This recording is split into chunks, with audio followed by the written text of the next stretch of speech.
Today on the podcast, we are leaving the world of comic book movies behind for a while and venturing into the realm of science fiction action movies, starting with the movie that made Arnold Schwarzenegger a star. This series of episodes will also include Alien and Jurassic Park, so hold on to your butts.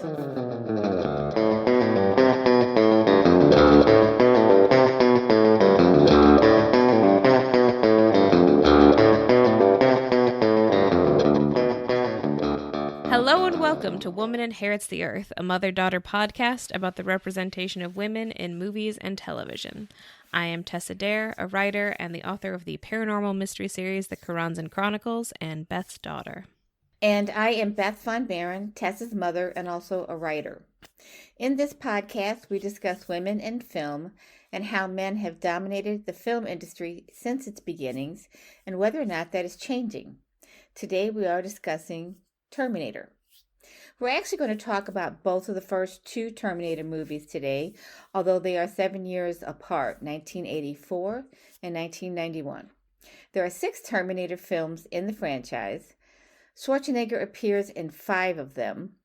There's also an animated TV series, Terminator Zero, and a live-action TV show, Terminator: The Sarah Connor Chronicles, which starred Lena Headey and is totally worth your time. It's available on Amazon Prime.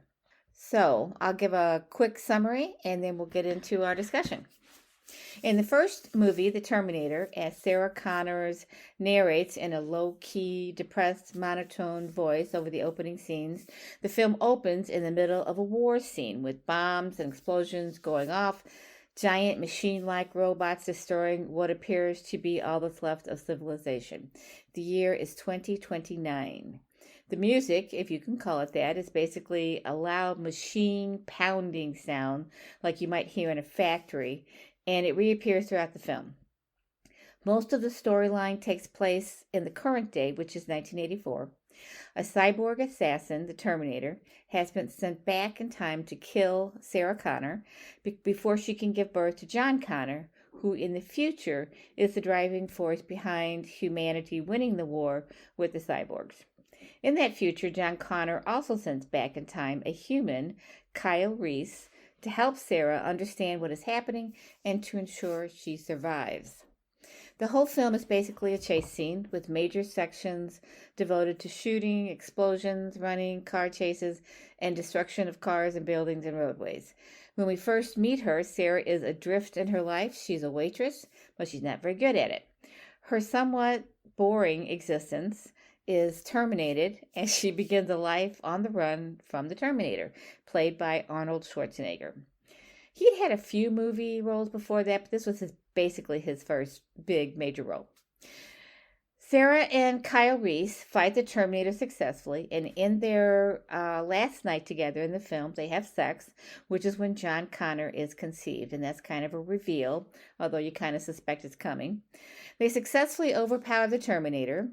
Reese is killed, and Sarah finalizes the destruction of the Terminator in a mechanical factory scene that is in keeping with the machine themes of the film. In the final scene, she looks to be about 4 months pregnant, and she has acquired a strong will to survive. She drives off into the mountains where a storm is brewing, which is kind of a metaphorical image of the future. She's driving off into the future. In the second movie, Terminator 2, Judgment Day, which happens about 10 years later, John Connor is a young teenager living with a foster family, and Sarah has been institutionalized in what appears to be a mental hospital for the crime of telling her truth to the authorities because she sounds crazy. Another cyborg, a T-1000 model, has been sent back in time by the supercomputer Skynet, this time to kill her son. This model is a greater threat, the cyborg, more advanced, more powerful, and it has shape-shifting capabilities. A second cyborg has been sent back, presumably by John Connor, to protect and help Sarah and John survive the new improved Terminator. Sarah breaks out of the hospital after both the good and the bad cyborgs have run rampant through the building, murdering the medical personnel who have kept her captive.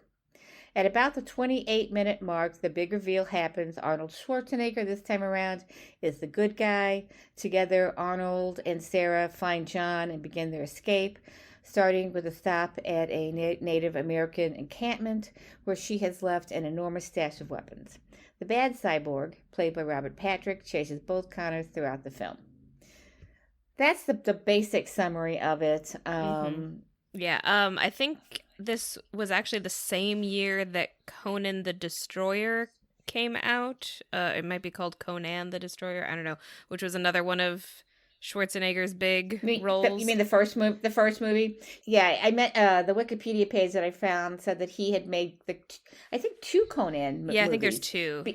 And neither one of them did very well. He wasn't really an actor. He's still not really an actor. He was a bodybuilder. Yeah, he was a bodybuilder. A lot of charisma, and that comes across on the screen. I don't think it comes across very well in the first Terminator movie, but in the second one, it really does. And I think by the time you get to the second movie, Judgment Day, he has become a big star. He's made lots of other movies, and that's kind of why they had to flip the story around, make him not the bad guy. As you pointed out in a discussion we had, he agreed with Cameron, the director, that he would do anything for him in the film. He would be the bad guy if he wanted to. Yeah, Cameron was much more reluctant to make a second movie. Schwarzenegger was happy to go back. It sounds like he enjoyed being the Terminator, and he was ready to go back for whatever it was. Cameron really felt like the first movie should have been the only movie, but basically the studio had the rights. Cameron had no way to like prevent them from making another movie. So they were like, we're going to make a second movie whether you join in or not. So he reluctantly wrote the script for the second one. And I think he understood at that point that Schwarzenegger was really popular. Yeah. And to make him the bad guy again, it would make the film more successful if they went the other direction, which is why they did that, I think. I think this was also, based on what I've read, the way that Cameron got himself interested in a second movie was with the idea of making Schwarzenegger's character more of a good guy and playing with the sort of development of the robot character. There is kind of a confusing timeline thing happening here where I believe the second movie came out only like 5 or 6 years after the first one.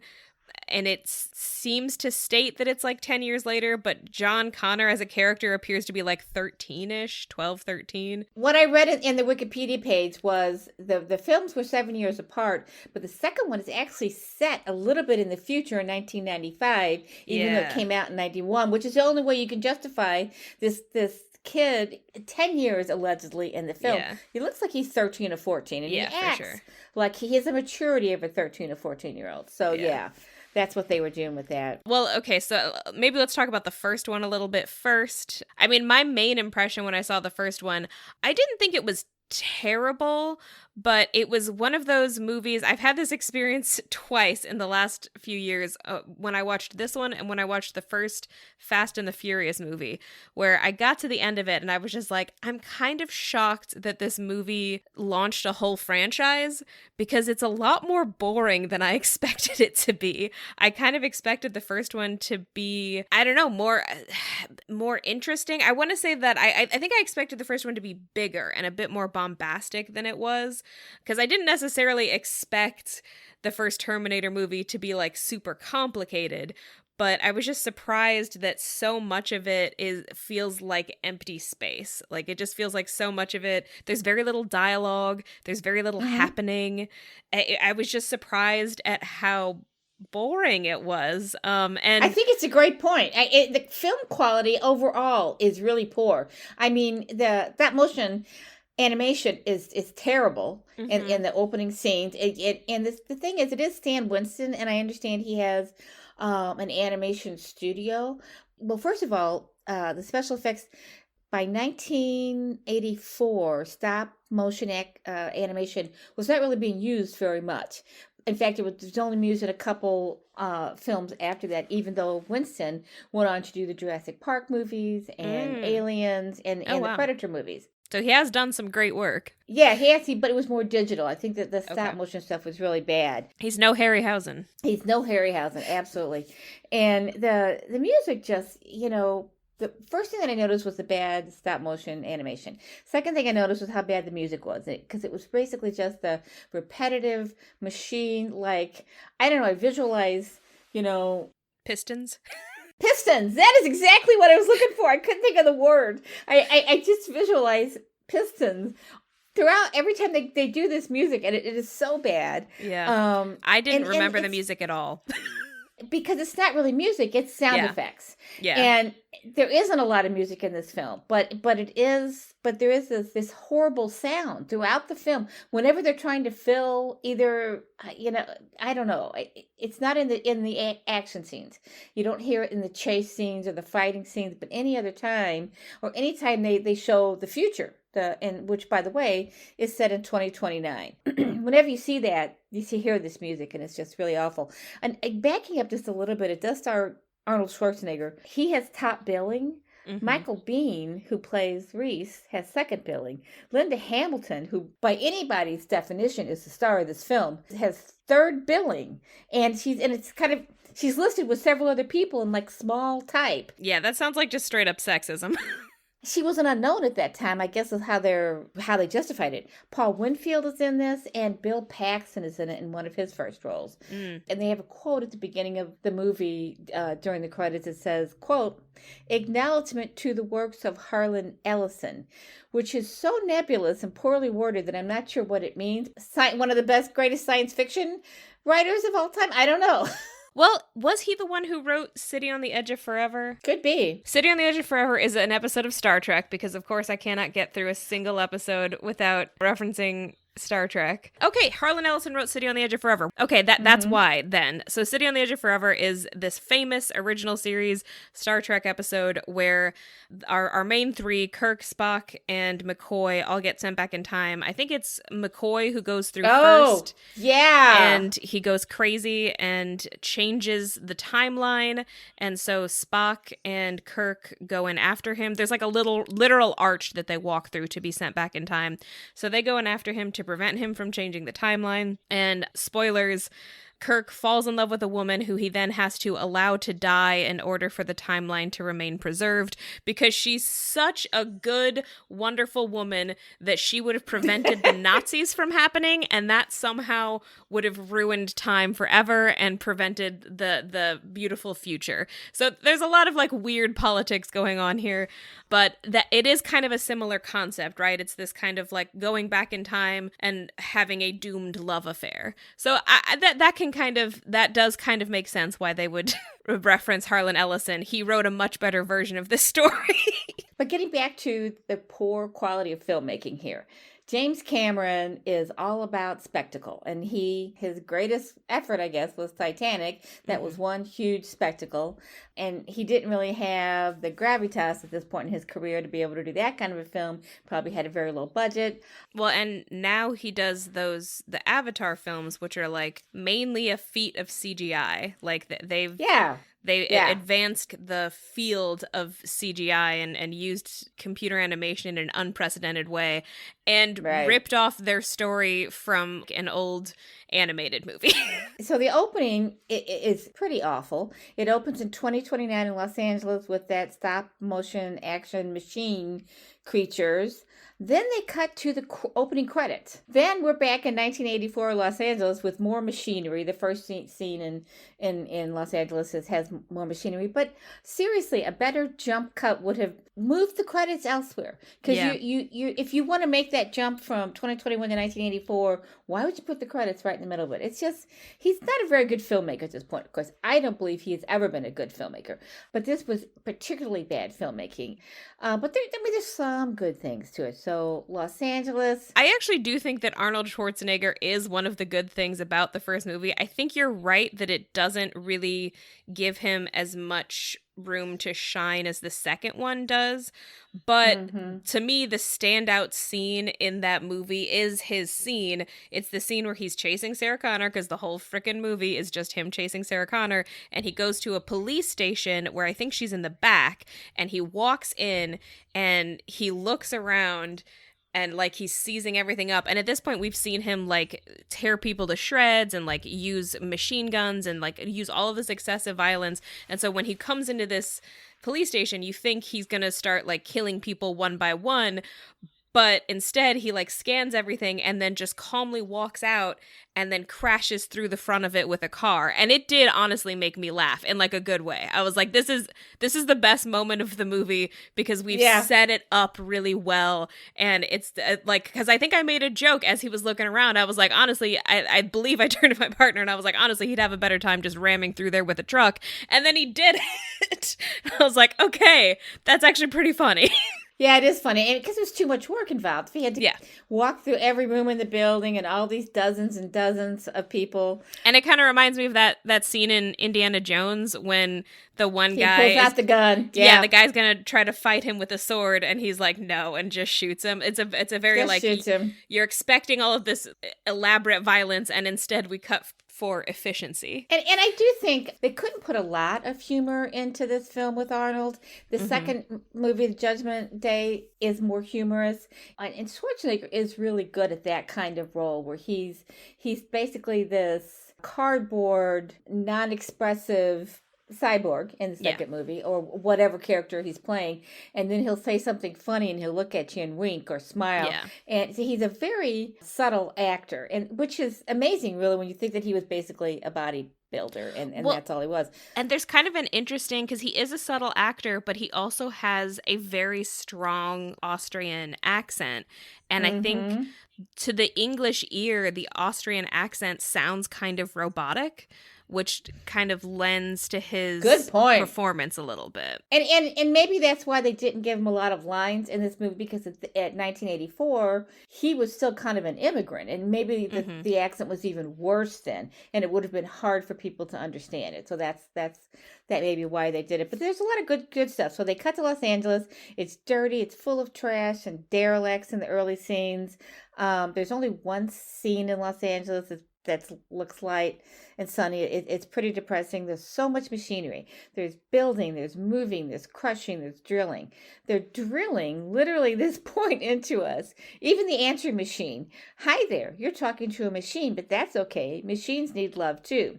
I forget whose answering machine that is, but that they're really trying to push this idea of society being just full of these machines in both 1984 and 2029. And I think they, honest to God, I wrote down in my notes at one point, they're just using Arnold because of his bodybuilder's physique, so when they show his butt, you can see how muscled it is. Because he's naked at one point. They also they use time specific things, era specific, I should say. So they use the punk rockers.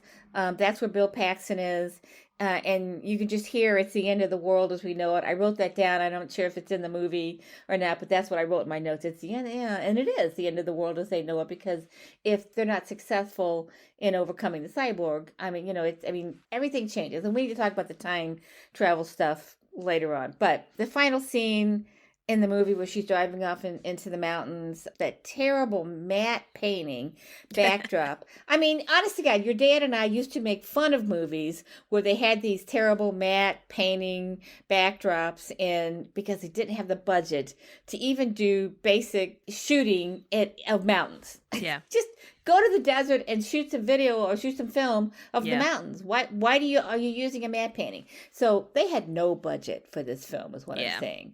Anyway, so those are my comments about the filmmaking part of it. I have other issues. You want to? I mean, I don't really have very much to say about the first one. I feel like in many ways the second one feels more like a remake of the first one than like a sequel. I mean, it is technically a sequel, and like plot-wise, yes, it's a sequel. It's just that like it's so similar to the first one, but it clearly has a better budget. It's got more complex characters, a slightly more complex plot. Like, seeing the second one, I also didn't super love it personally, but I understood a lot more why this is such a beloved franchise. There's much more to sink your teeth into in the second one, which makes it very interesting that James Cameron didn't really want to make the second one.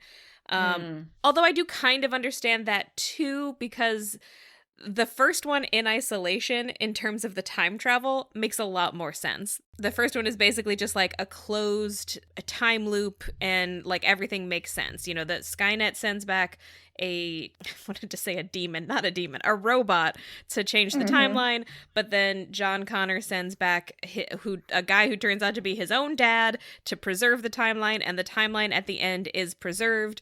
The apocalypse will come, but John Connor will overcome it. That like makes sense. When you get to the end of the second one, you do get into this weird like, I mean, basically there's no way to talk about the end of the second one without talking about like the different theories of like how time travel works in film. So maybe we should save that for for the end end of the discussion. Yeah. but yeah, I just don't think there's that much more to say about the first one. Well, I just have a few more things. So I have two big problems with it. Why would a cyborg from the future be using guns? If 2029 is so technologically advanced that they can create these cyborgs, why don't they have lasers in their arms? Or it's just it's like sometimes this is a science fiction movie, and then sometimes it's just an old Western. It's not. That just doesn't make sense to me. In fact, there's one scene where he uses an autoloader that is basically a shotgun that uses its own energy to load a new round.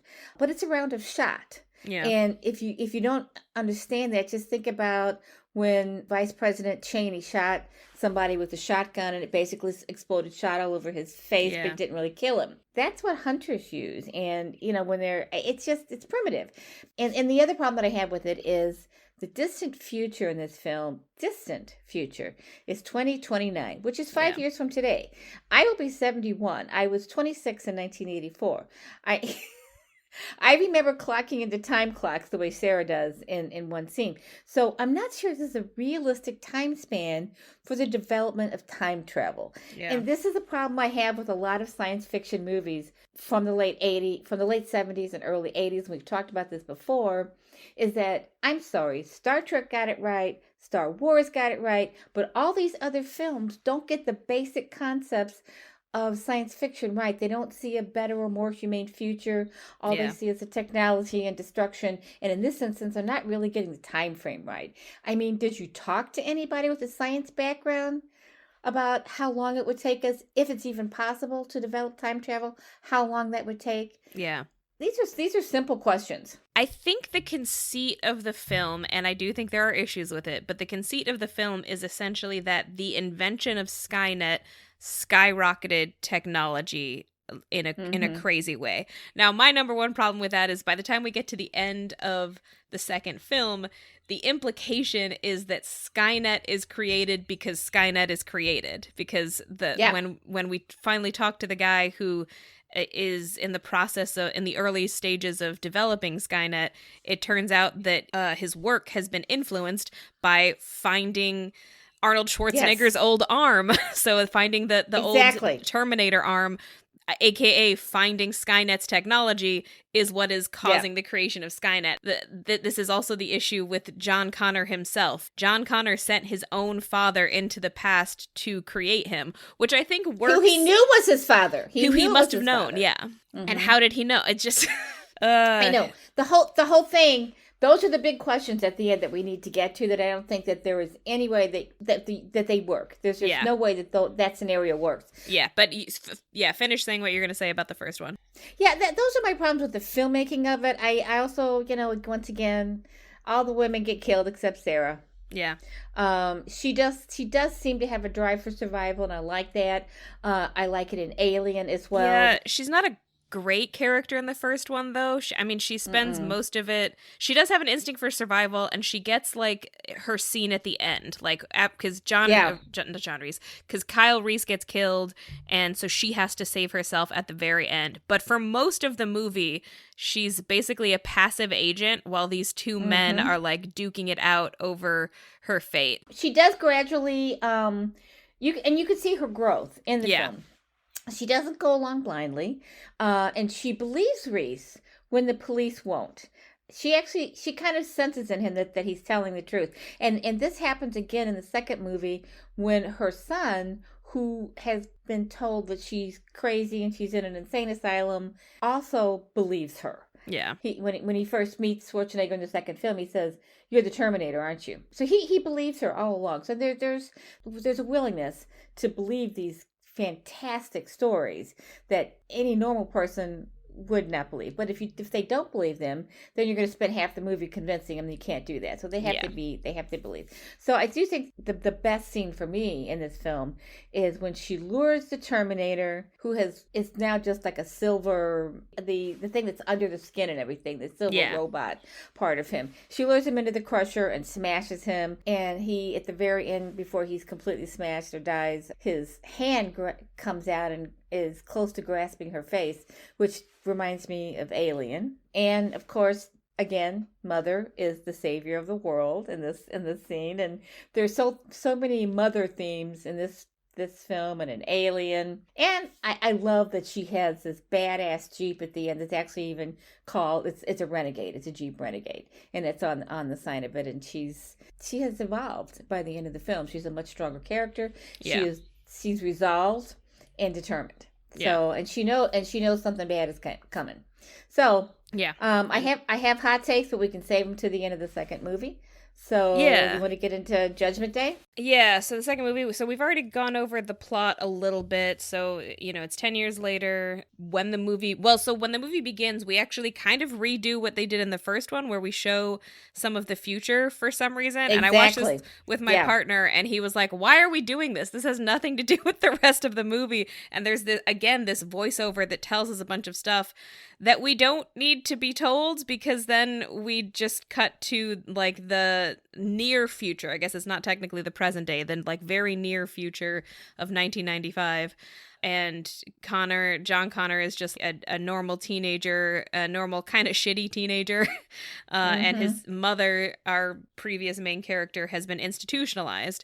I do like her intro scene a lot. It's a very classic, like, badass kind of intro scene where we just see her doing these, like, pull-ups, and she's got crazy guns. I remember reading about her and the film, and the preparation that it took for her to get ready for this film. Yeah. Because she has really bulked up. She's gotten muscled, and she worked on herself for a long time to get her body to look like that. She is the female Arnold in this scene. Yeah. Yeah, and I think that's one of the strengths of the film, that and the fact that she's just kind of a much more complex character. She's a character who's working through the trauma of the film, and also trying to, like, raise her child, and also trying to live in a crazy universe, because she knows the truth. She experienced the first one. She knows where the world is headed, and she has also been gaslit by, like, every institution that she has tried to tell about. And as we learn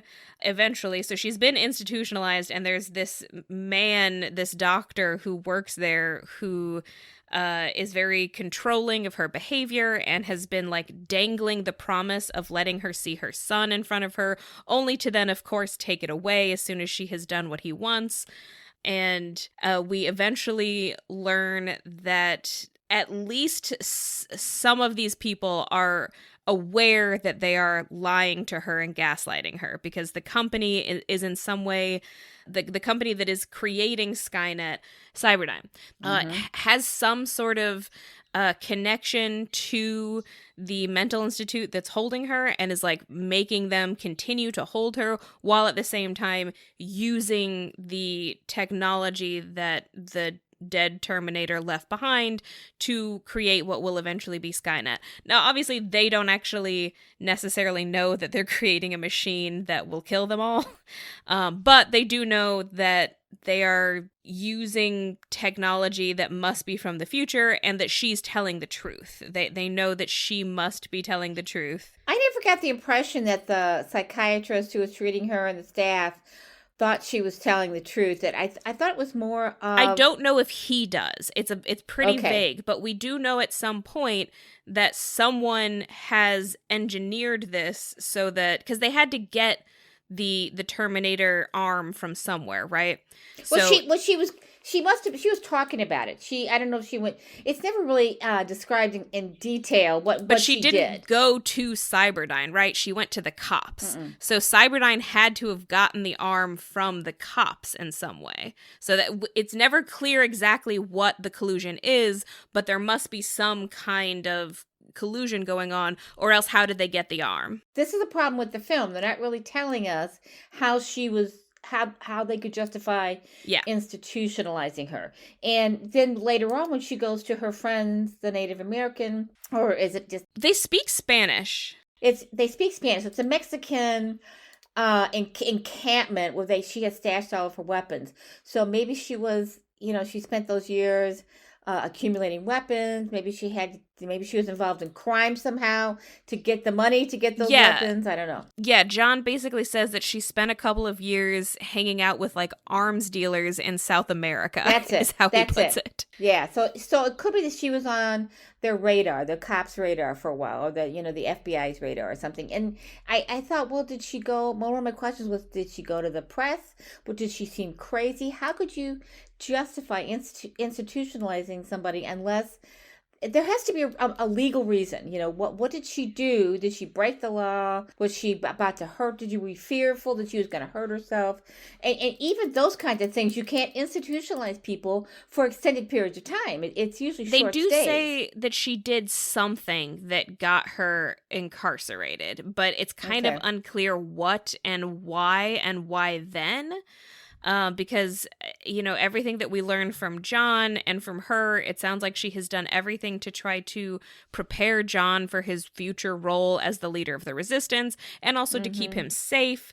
I think she tried to hack into a computer or like a safe, like secured space or something and got arrested for that. But yeah, it's never that clear. And this does get to my main issue with the movie, which is that I think Sarah is like the most interesting character and the natural protagonist of this movie.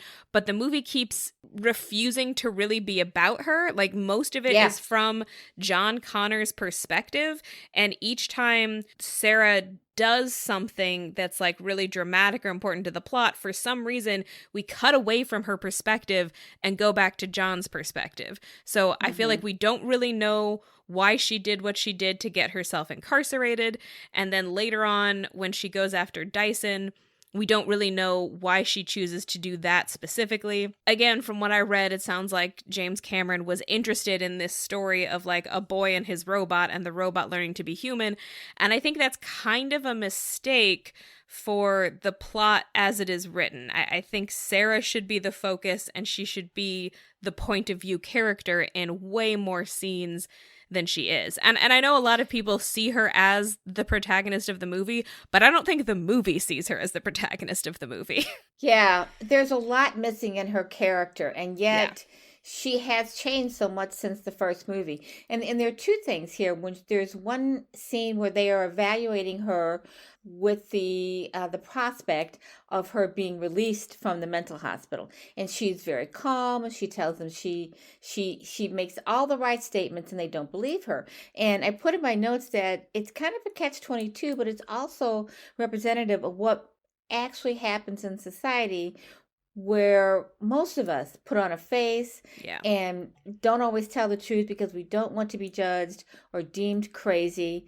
And so what's the difference in that? So that's one thing. I do wish they had, I almost wish they would they would have remade this movie with more about Sarah. But another problem with Sarah and her son is that sometimes it seems like in her dialogue, when she's talking to him, and you can see it on his face, that her motivation is about saving him. It almost feels like she wants to save him because they have to save the future.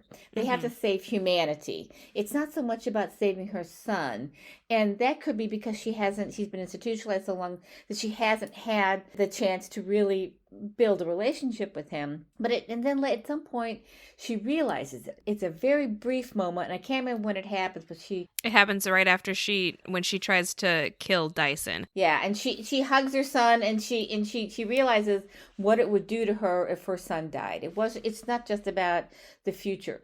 but there's a disconnect there for at least the first half of the film, Mm-hmm. where she is so focused on saving the future, saving humanity, that she's not really seeing her son or her relationship to him. She doesn't show him affection. She doesn't understand who he is, and that's a problem with the film for me. So I agree, and I think they're kind of inconsistent about how they portray it. And I think you've basically hit it on the head. I think it's that she's seeing him more as his future potential than as her son, which is a mm-hmm. little bit annoying because, well, so first of all, I'm pretty sure they say that she's only been incarcerated for about a year. And they haven't, like, she and her son have enough of a history that she dragged him around to all of these different places for years. So they definitely have been, like, she hasn't been incarcerated for most of his life. She's been Yeah. incarcerated for the past year or so. But she's been so focused on her mission Yeah. that we wonder. I think we are intended to wonder how much of an actual mother she has been to him. But at the same time, her whole character is defined by being his mother. Like, all of her motivation is just to protect him and to train him. And it just, I don't know, it's kind of a dual issue where on the one hand, it feels like, okay, if he's been her entire focus, then how have they gotten this far without her feeling an actual emotional connection to him? Because why would he be her whole focus if she has no emotional connection to him? If it's literally just she feels like her purpose is just to train him to be this warrior for the future, that is not actually clear. We don't really lean into that because the film starts off with the two of them in different places. We literally don't see them interact for the first like half hour of the film. So it's weird that so much of this is about their relationship and they literally don't even interact for the first half hour of the film. Like, I like a lot of the scenes in the mental institute, but I honestly think that it was kind of a mistake to start the film that way. Like, it'd be one thing if she was like captured at some point in the film and had to deal with that, but starting off with her there and with John Connor interacting with these characters who immediately get killed off and do not matter to the rest of the film. It's just like, we don't develop him very well as a character in the beginning either, because he just sort of comes off as like vaguely unhappy, vaguely kind of a shit. Like, his two foster parents do seem kind of awful, but he also seems awful in return, and they don't matter anyway. And then he's got like the interaction with his one friend, but that also isn't very developed. It's a poor way to introduce us to our characters who are supposed to be our emotional anchor for the whole film. And also, there is something very frustrating about the fact that even though I do think overall Sarah is a very interesting character, because they keep cutting away from her perspective, she also feels in some ways like a very shallow character. Like, her whole personality is just being John's mother. So it's weird that she has no emotional connection to him. Well, and she has this desperation in the first half of the film to get out of the hospital and to fight the cyborgs she knows are coming, and she's almost crazy in how there's a zeal in her facial movements, in her eyes, the way she talks. She is desperate to make these things happen because she cannot see any other world outside of what her mission is for the future, until at some point she realizes that her son is there, he's alive, he's her son, and she loves him. And she kind of, from that point on, seems to calm down a little bit, but she also loses a little bit of her focus. So that desperation was serving her well. Yeah. You know, it's one dimensional. Yeah. She very seldom in this film rises above being one dimensional. And in the first film, she was more than that. She was kind of a little girl lost. She didn't know what she wanted to do with herself. She had a character. She had an arc. And in this film, she is so one dimensional until the end, when things change a little bit. Yeah, so I kind of want to talk about the scene where this bugs me the most. Just to recap, so she starts off incarcerated. They do eventually get her out, and there's a little bit of a shock moment where because it's Arnold Schwarzenegger and John Connor. So who's the bad Terminator in this one? Robert Patrick. Yeah, Robert Patrick. So in the second he's one, T-1000. So there are two Terminators. There's Robert Patrick and there's Arnold Schwarzenegger. And in this one, Arnold Schwarzenegger's the good one. Robert Patrick's the bad one. So he's coming after now John Connor to just kill John Connor as a kid. And Arnold Schwarzenegger is protecting him. And so there's a big chase scene with the three of them. And then they get away, and then they go to get Sarah Connor out of the mental institute. And at the same time, she is also getting herself out. So she does this whole escape plan while they're like getting to her. So they end up meeting up. But then she sees Arnold Schwarzenegger, who terrorized her in the first movie. And, initially she does not want to trust him. She, screams in horror.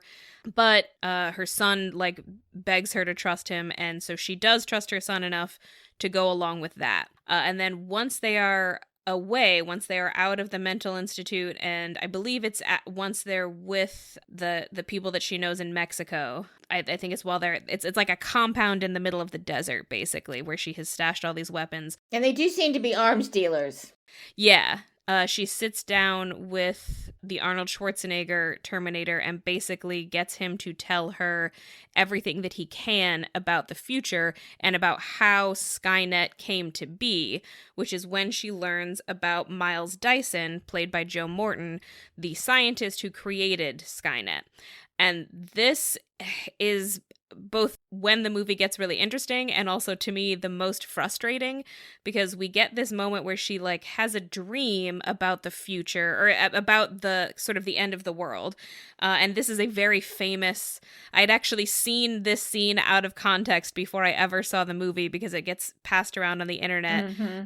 It's a scene where she is both her like current badass self on the outside of a fenced-in playground, and she looks into the playground and can see a much more like traditionally feminine version of herself playing with children. It kind of doesn't look like John as he currently is there. It almost looks like it's like a younger version of him or something. And just to back up, this happens when she's still in the mental hospital. This is when she has that dream. Well, it happens twice. Once in the mental institute and then once later here. But the question about that is, she hasn't met the new Terminator yet. When she has the dream the first time, she's in the hospital. And my question about it was, how does she know what the future looks like? Where does this dream come from? Well, I don't know that the dream is necessarily supposed to be truly accurate. I think it's coming from, she just has this knowledge that the world is going to end. So what happens in the dream is she realizes that the city behind them either is blowing up or is about to blow up, and she tries to warn the other version of herself and fails, and the explosion encompasses them all, including her current self. So it's basically just like a terror dream about this apocalypse that she knows is coming, and it happens again when they're in the arms dealer compound. The compound, that's it, the compound. Yeah. And what a thing that also happens in that scene is there's a moment where she's in the compound and she sees John and the Terminator interacting, and she has this voiceover where she says that she realized that the Terminator would do anything to keep John safe, and that because of that, and that she had been searching for a father for John this whole time, and she finally realized that the Terminator was the perfect father. And I think the implication of that is supposed to be this is the moment where she realizes she can go and sacrifice herself because the Terminator will keep her son safe. So she's giving up her duties as a mother so that she can go die, and the Terminator will take over as dad, which is just like a very weird conclusion to make on a couple of levels. The Terminator is not a very good dad. He's just an emotion-free robot. He will keep John physically safe, but that's like a very narrow and specific criteria for a father. But anyway, and then it cuts to her leaving the compound without explaining where she's going to anyone. And then it's suddenly this like kind of thriller scene where she is going to Dyson's house with a sniper rifle to kill him. At that point, we switch out of her perspective. So we see her dream and her narration, and then we see her leave the compound. Her leaving the compound is from John's perspective, so we don't know what she's doing. And then it just cuts to Dyson's perspective, where he's having like a normal day at work, and then a normal day with his lovely wife and his lovely child in their absurdly huge mansion in the suburbs. And then all of a sudden there's this crazy woman stalking him and trying to murder him in front of his child. And she kind of, and I think the parallel that they're going for is that she has become the Terminator, because she just did this voiceover about how the Terminator will doggedly protect him no matter what. And so that's what she's doing. She's doggedly protecting the future no matter what. She misses her first shot, so she has to enter the home and terrorize these people in her attempt to kill this man. And it's just, I do get logically why she's doing it. She's doing it because she thinks killing Dyson will prevent Skynet from happening. But first of all, we very quickly learned that that would not have been true. So, like, it's not a great plan just from a logic perspective. And second, like, she didn't even try talking to him first. And I get that she's supposed to be traumatized, but this is why it's really frustrating that the film opts out of her perspective in this moment.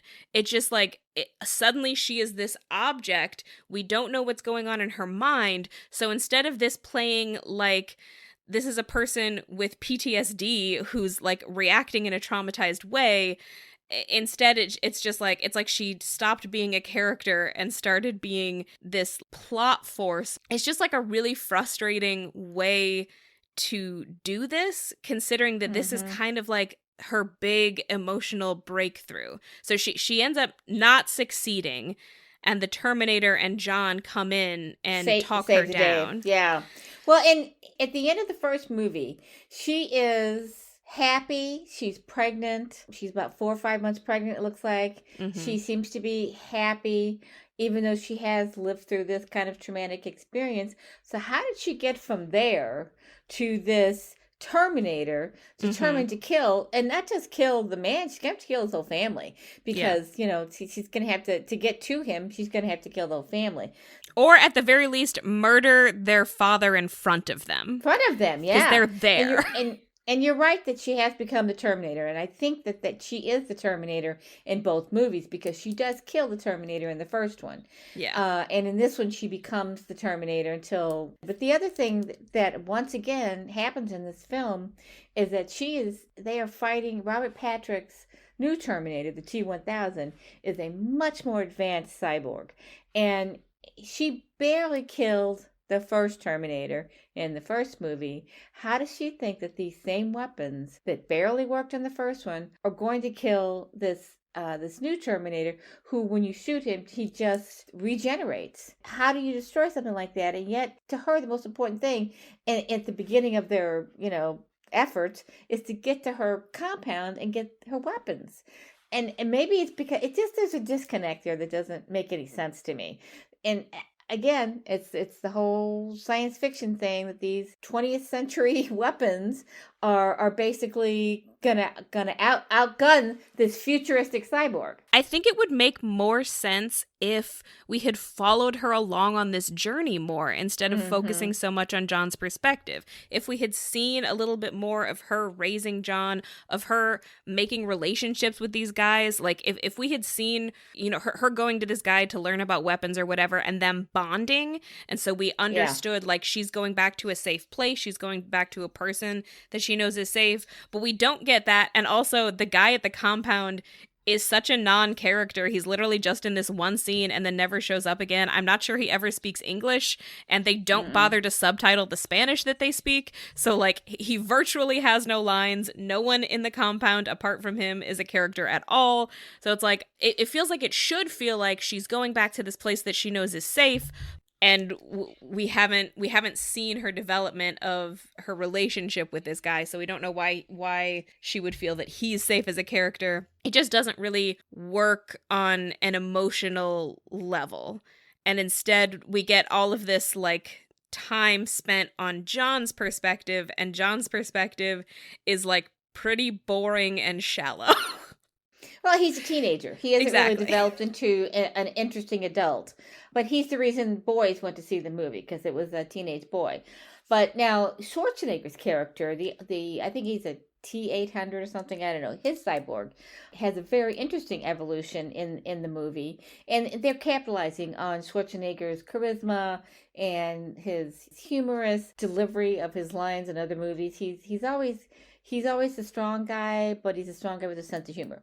So in the very first scene when he goes into the bar, and actually this is an interesting thing too, because he doesn't kill anybody. He goes into the bar. Basically, he's naked. Everybody who comes back from the future is naked. And so he walks into the bar. He gets some clothes. He gets a gun. But he doesn't hurt. He might hurt some people. He doesn't shoot anybody. He doesn't kill anybody. He doesn't kill anybody in the bar. And as he's leaving, this guy comes out and tells him he can't take the motorcycle. And because if you know bikers, they will kill you over their bikes, over their motorcycles. And this is a Harley group that are in the bar. So he comes out, he confronts Schwarzenegger and says, "You can't take that." And Schwarzenegger gets off the bike, walks back to him, and it looks like he's going to kill him. And instead, he just takes his sunglasses off and puts them on. And my immediate thought was, I make these look cool, Will Smith's line from the other Men in movie, Black. because in the distance, or in the future. And in that moment, the filmmaker has humanized the cyborg. He's made him feel somebody, given him personality, given him a sense of humor, and made us like him because he doesn't kill the dude. He doesn't kill anybody at this point. So he gets on his motorcycle and rides off, and the rest of the film is an effort, I think, to humanize the cyborg and build a relationship with the little boy, and make it seem like he's a father figure. It doesn't work for me. I never see this robot. I mean, I think it's cute and it's funny, but the cyborg is basically a mimic. He's a computer who knows how to mimic human reactions, human behavior. He's not, and he picks up the language. When John teaches him some language and stuff, the hasta la vista and all that kind of stuff, he grabs that. He's a great mimic. The robot is a mimic. Any good piece of AI, that's what it does. It mimics human behavior and language, but he's not really human. He is lacking a heart. He's lacking a brain. He's lacking a heart. And so when he gets killed off in the end, when he sacrifices himself, which is an important part of the film, I don't cry over that. But apparently it's a very emotional scene for people who believe that relationship between the boy and the quote-unquote dad. And I never get it. So I think it's a good concept because, they do make an effort to have Schwarzenegger's character supposedly grow over the movie, and basically the way the movie ends, so when they finally do confront Dyson, it does turn out that all you had to do was tell him what his technology was going to do, and then he's immediately on their side and helps them to try to prevent this future. And who wouldn't be? Be? I mean, what human being is not going to act like that? Which just makes that like scene even more frustrating because it's just like, I'm sorry, Sarah Connor has done all of this like really smart stuff, but it doesn't occur to her to even try to talk to him. No, her behavior is one-dimensional. Her thinking is one-dimensional. Not every person, just because Skynet is a bad company, doesn't mean that every person involved is, because very well could be that he's working on a piece of something and other people are working on other pieces, and he doesn't know what their future plans are for this technology. It turns out not only was it just a conversation that needed to happen instead of killing him, but in fact, if she had killed him, they would not have prevented anything because, as he tells them, they have this arm from the old Arnold Schwarzenegger. She learns from him. She learns from him what they need to do.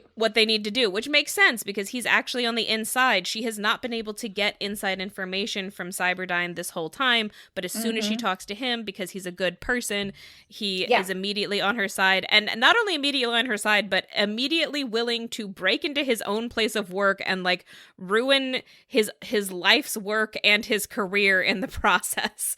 And actually, and then loses his life. And then he ends up dying, yeah. And here's the thing. There are two people who sacrifice, there are two characters who sacrifice themselves in this movie. And of the two, which is the greater loss? Is it definitely Joe Morton. Yeah, definitely. Thank you. I mean, I don't care when Schwarzenegger's character gets killed off. Yeah. But when Joe Morton's character gets killed off, I cried. But what we learn from him is that it's not just that you have to prevent the technology from advancing, but you have to get rid of all traces of the future technology. We have to destroy this is why everything. Arnold Schwarzenegger has to destroy himself in the end, or rather that's why he ask Sarah Connor to do it, because if any of the technology is left behind, then someone else might be able to retrofit it and bring about Skynet anyway, which of course brings up the question of how Skynet existed in the first place, if it was always based on but whatever. We'll get to that. We'll get to that in a little bit. But anyway, so that's why we get to Arnold Schwarzenegger sacrificing himself. And I do think that the outline of the story is good. I just feel like maybe partly because I've seen so many versions of the robot turning into a real boy storyline. Yeah, right. But like it just, this feels like a really not very well done version to me. Again, I'm a big fan of Star Trek, and Data is one of my favorite characters. Oh, yeah, absolutely. He's the best example of how to do it right. Yeah, and he, like, there are whole episodes devoted to showing how human he is. And an important thing with Data is that he is able to disobey. He has the ability to make a choice. He is not programmed to only obey orders. He can choose to obey orders, and he chooses to work for Starfleet. This is not true of Arnold Schwarzenegger's Terminator. They explicitly state that he has to obey orders, and specifically, he has to obey John Connor's orders, because John Connor is the same person as the person who sent him back in time. It's an important plot point in this movie, too. It's an important plot point in this movie, yeah. It's how young John gets him to stop, not kill people. You can't kill people. Exactly. They have this scene, which I also think makes John Connor look like kind of a shit. But when they first get together, before they've got Sarah out of the mental institute, there's this scene where John Connor and Arnold Schwarzenegger are talking, and these two guys nearby see it, and they think it looks kind of weird. They're like, whoa, why is that grown guy talking to that distressed boy? We should go over and see what's going on. These are two concerned Samaritans. Like, they kind of look like tough dudes, but they're literally two dudes who are like, whoa, is this kid okay? And they're walking over and they're like, hey, are you okay? You need to leave that kid alone. Kid, are you okay? And John Connor's response is to be like, I think he's like annoyed, and he's like, yeah, just leave us alone. But they keep coming over. So he tells Arnold Schwarzenegger's Terminator to get rid of them, which results in Arnold Schwarzenegger's Terminator almost killing one of them, until at the last second John Connor tells him not to and to let them go, which it's just like, it's such a weird scene, because you're like, dude, these two guys are concerned for your safety. Why did you send your robot after them? They're not like awful guys. They're not bullies. They're concerned for your safety. So weirdness number one, it's clearly just a setup so that John Connor can then tell Arnold Schwarzenegger, you can't kill people. But here's problem number two. They don't have like a discussion about it. There's no like philosophical moral. There's no philosophical conversation about like what is good, what is bad, what is wrong, when it's okay to kill people in self-defense. Yeah, the implication feels like neither of these two characters is up to having that conversation. Neither of them is mature enough to have a philosophical discussion about morality.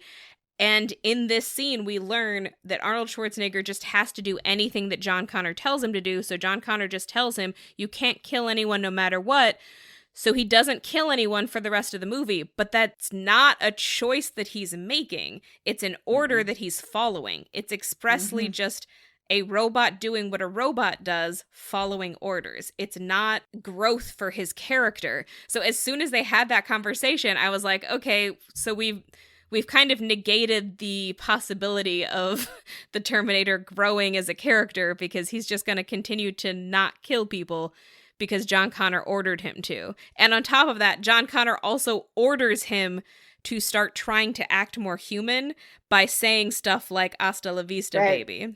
But at the same time, it is a moral point in the film, even though we know he's just mimicking and following orders and all of that. It is a moral point in the film where there is so much death and destruction that this teenage boy tells him, no, you cannot kill people. And he does then throughout the rest of the film. I think this is really one of the best things about the movie. Philosophically, it's through the rest of the movie, he disables people, not disables, but he disables people's ability to kill John and his mother, but he doesn't kill them. I get that's what they were going for, but I feel like there are scenes where it really doesn't work for me, particularly the scene where they break into Cyberdyne and Arnold Schwarzenegger goes to like fend off the cops, supposedly, but all he does is blow up their cars, which does not stop them from entering the building, and just escalates the situation. He shoots some of them in the leg. So he gets some of the front line of police officers get shot,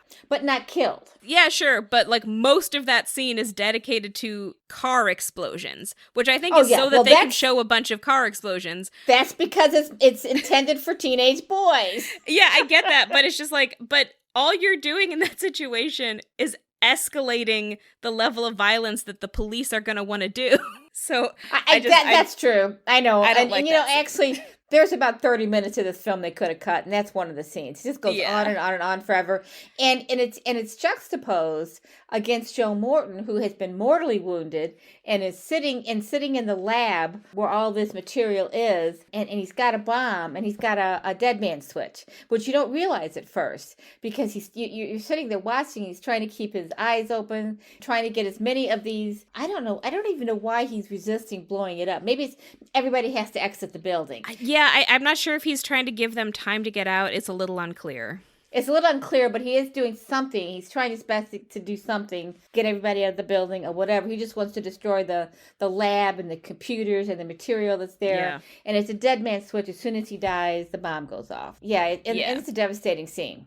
So the other character, I mean, I've seen so many stories about robots that I could probably like go on about them forever, but the main other one that I want to compare this movie to is the Iron Giant, which is all about a boy finding a robot who, in this instance, the Iron Giant is implied to be from another planet, and he's a giant robot, as the name implies, and it starts off with him getting like a little dent in his head.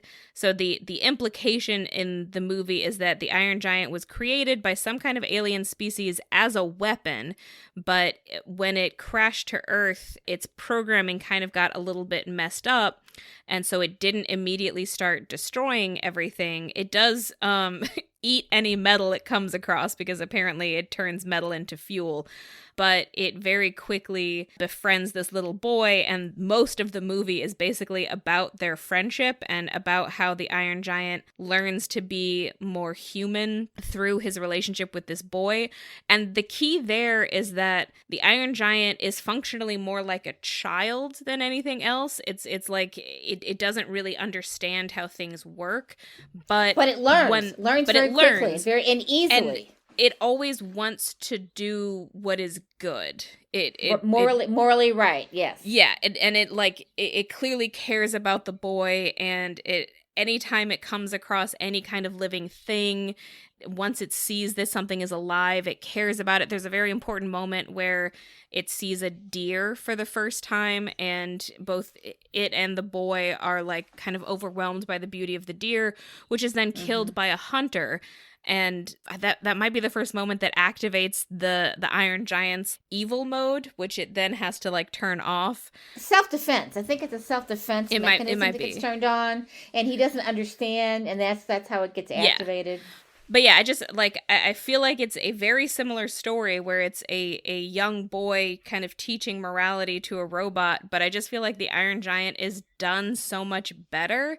And Oh, it's a beautiful film. it's Yeah. yeah, it's a beautiful film, and it's just like I mean, part of the thing is that the Iron Giant is not set up to just obey whatever the boy tells him to. It He thinks has for to make a itself. choice. Yeah, he has Yeah, to he has make to a make choice. choices. Yeah. And the Terminator is explicitly set up so that Arnold Schwarzenegger never makes a choice. He's just programmed to obey John Connor. And in the Iron Giant, for all we know, he is sentient, and maybe he comes from a world. We don't know anything about this robot. He Yeah, comes we from a don't. world. Maybe he comes from a world where they're all sentient and they do learn. And this is just the manner that their bodies, their beings have taken form. Maybe he's not a robot. Maybe he does have a neural. What did Data have? Neural pathways. Yeah. And so maybe he does have that. We don't know, but he does learn. He's a moral being, and he's a loving being. He feels love. I mean, that's why he connects to the little boy. So yeah, it's a beautiful film. It's a beautiful film. And it also, again, spoilers, ends with the Iron Giant essentially sacrificing himself for the boy and also for the town. But in my opinion, it's a much more beautiful and moving sacrifice. Oh yeah, it's very emotional. In part because the way that it's set up is the Iron Giant is sacrificing himself for the boy, but also for the man who is trying to kill him. Yeah. Everybody. It's one thing to sacrifice yourself for someone you care about, but he's also sacrificing himself for the villain of the movie because it's still the right thing to do. What do our values mean if they don't apply to every living thing? Yeah, exactly. Not just the people you agree with. Yeah. Exactly. And like the two like famous lines from the movie are "I am not a gun" and "Superman." There's kind of this discussion that he has with the boy about comic books that is meant to parallel his understanding of morality. And there's a comic book about a killer robot that clearly looks like him. And the boy has to explain to him that the killer robot is a weapon, basically. But the Iron Giant prefers the Superman cartoon because he wants to be a force for good. And Superman is a force for good. That's the thing Yeah. that we often forget about Superman. We think of him as being this dude who flies and who fights things. But even in the opening to the TV show, I forget the opening how it goes. It's really famous. Whatever. Anyway, he's a being whose whole motivation is to help and save humanity. Yeah. He's always doing the thing that helps other people. Doesn't matter what their politics are. Doesn't matter if they've just robbed a bank. He's still gonna stop the bullet that might kill them. So when the Iron Giant decides that he is Superman and not a weapon, it's a moment of clarity in the film that makes us realize that being a Superman is being a good person, being a loving person who, wants everybody to live, wants everybody to be happy. And it's also about making that choice even if everybody else has decided that you're bad. That what really matters is the choice that you make about yourself. So it's purposeful that the Iron Giant looks terrifying, because everyone is afraid of him, but he can still make the choice to be good and to save everyone. And the other wonderful thing at the end of it is when even the military guys realize that the Iron Giant is a friend, not a foe. Yes. And they completely do an about face. I love that representation of the general who realizes in an instant that he's made the wrong decision by aligning himself with this dude who just wants to just out of whatever jealousy or just I don't know. It's vaguely implied to be ambition. I'm not sure exactly how, but ambition. Has decided, has tried to convince everybody that the Iron Giant has come to destroy the Earth, and then the little boy convinces the general otherwise. But he's open to that. There's a feeling of hope when that happens. That even generals can be convinced that people do not have ulterior motives. That they're here, to help. Even if the basic premise of the film from the very beginning is nebulous in that maybe he was sent here to destroy. We don't know. Yeah, we never really know why. We never really know where he came from or why he exists. The implication, I think, is that he was created as a weapon of war, but we never really know for sure, and we never really know if it seems like he wasn't supposed to come to Earth, but again, we don't know. And it's there are a lot of references to like 1950s B movies, which often have kind of a similar premise where something terrible comes from somewhere nebulous. And actually, it's just his sense of self-preservation that activates his defense mechanism. So there's good reason for him, when he does become the weapon, quote unquote, for the brief moment that he does, to protect himself. But yeah, getting back to Terminator, I just feel like Terminator doesn't have the same, that part of the storyline doesn't have the same impact. You know, it doesn't have a feeling of hope in it. And maybe that's what bothers me about it, because we're talking about the future. We're trying to create or prevent a certain kind of future and preserve humanity. And yet there just doesn't seem to be any hope in this movie. Maybe we should get into this just a little bit here, the philosophical assessment of it. Which brings me back to some of the themes of the movie. I read this sociological analysis of the film, and it talks about technological determinism, which is the idea that technology determines a society's structure and cultural values. And Skynet is basically an AI that's been developed for military defense. And it gains a self-awareness that destroys human civilization in the future in 2029 with a nuclear attack because of the perceived threat posed by humanity. It's a cautionary tale. So the story of a technology that gets out of control and attains self-awareness and enough power to subjugate its own creators, which is the fear that even today people feel about the new AI technologies in our lives. Skynet has joined the modern vernacular as the representation of how a lack of human oversight of AI could bring about our doom, but it's also the story of resistance, human resistance to that happening. But for me, it lacks hope. It seems to be full of pessimism and fear, kind of the fear. Well, and actually one of the things that I read was that it's a reflection of the 1980s, and I lived through this period with regard to the possibility of nuclear war. We did in the 1980s, the whole decade almost was full of movies about nuclear war and decimation of culture. And I mean, I remember having discussions with friends about what we would do or how we would handle, where we would go if a nuclear war happened. These are regular discussions we had in the 1980s. It was a pretty scary time. But it does also tell the story of resistance and how the resistance wins in the movies. But I still don't feel hopeful. It still does not feel hopeful to me. My annoyance with the film is not necessarily about hope. It's about the fact that choice feels so absent from so much of it. Like, Sarah Connor is kind of the character who makes the most clear choices, but we keep jumping out of her perspective when she does, so we don't have insight into why she makes those choices. And then you have the Terminator character. What I like about robot stories is that they are usually a reflection of human coming of age stories, and that moment when you come of age where you realize that everything is about the choices you make.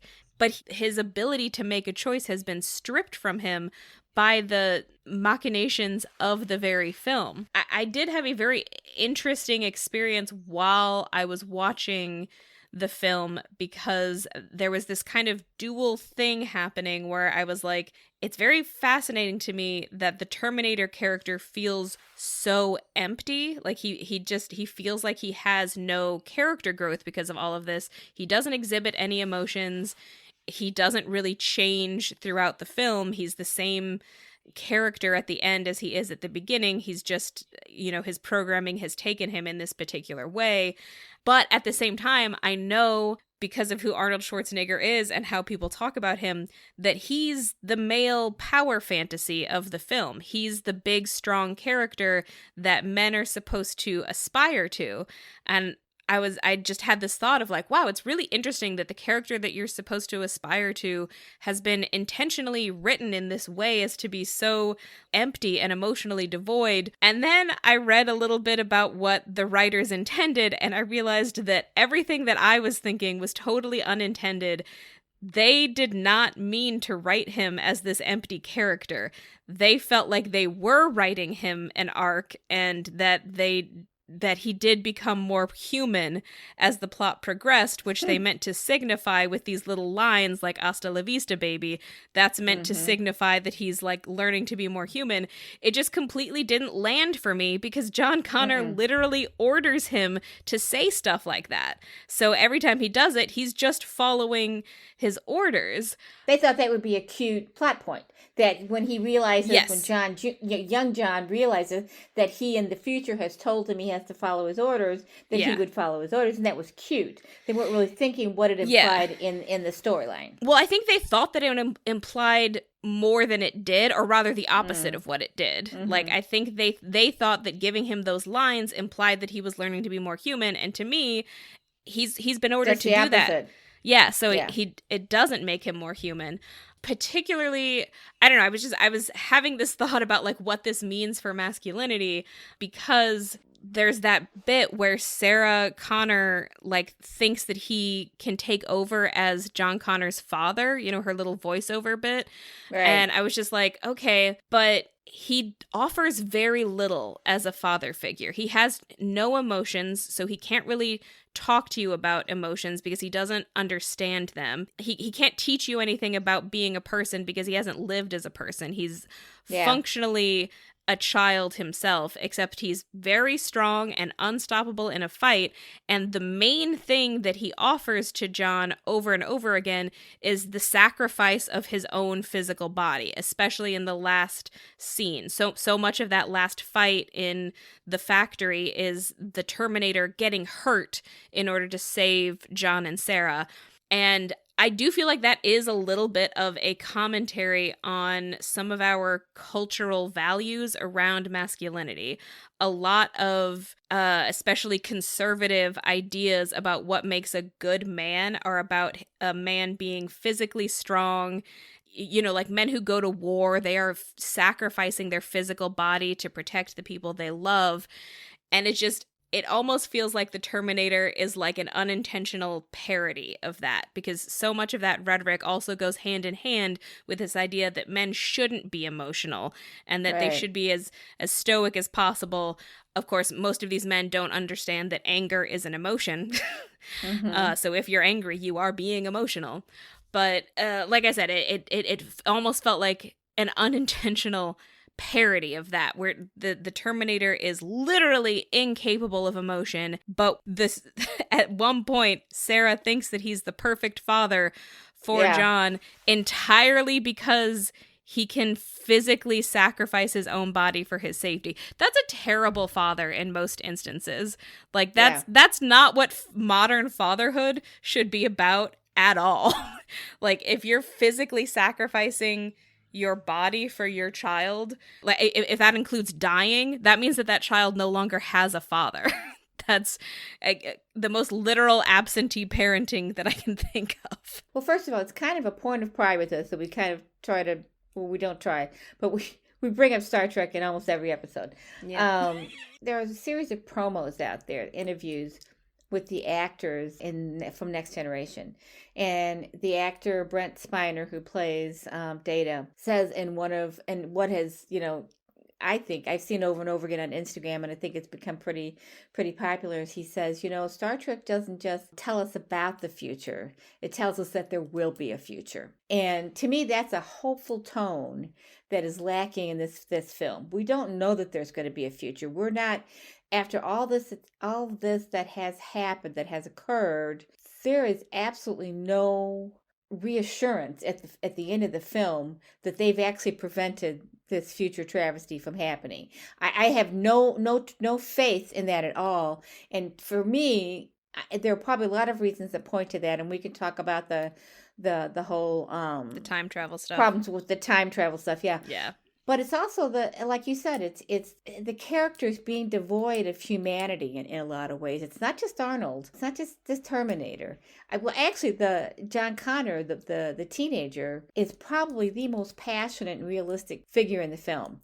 I think he has the range of emotions that I would have expected to see from Sarah Connor don't see it in her. She's like a revolutionary on a desperate, traumatized mission Yeah. to save humanity, and there's nothing else in life for her until at some point she realizes how important it is to her to save her son, not just for humanity because he's her son. But it takes a long time to get there. There's just and Joe Morton, who is an incredibly moral guy, he gets killed off. So the good people, the good person in this film gets killed off. And the John Connor is still alive, but here's the question, we're going to probably get to it now. Why does John Connor at the end of this film, when the Terminator, the original Terminator's body, when Schwarzenegger jumps into the molten, and we should mention that that's how they get rid of the T-1000, is he goes into the molten, it's not lava, it's molten,